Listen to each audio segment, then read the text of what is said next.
χαλάει. Επίσης αυτό δεν σας άρεσε όμως, με βάση τις σκέψεις. Να ξέρεις κάτι, να είσαι σίγουρη. Άρα στη φωτογραφία κολόνας η ακίνητα στο ίδιο.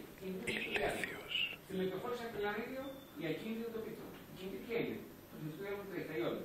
Στη φωτογραφία καρδιού ποια είναι η ακίνητα? Το χαρτί. Τι είναι αυτό που είναι? Το φυσικό διάλειμμα. Και τα μόρια που είναι εκεί μέσα διαλυμένα ή πάνε με το ζουμί ή κάθονται στο χαρτί ή το σκέφτονται μια το ένα μια το άλλο. Και τι διαχωρίζουν.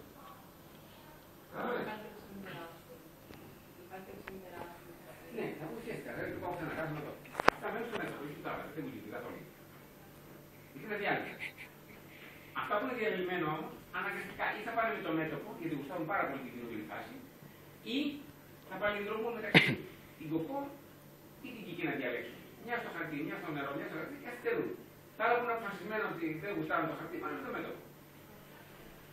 Κατάλαβε. Ποιες άλλη μια είναι η διαφορία στην κέρα? Δεν άλλες. Εσύ δεν βλέπω διαφορία.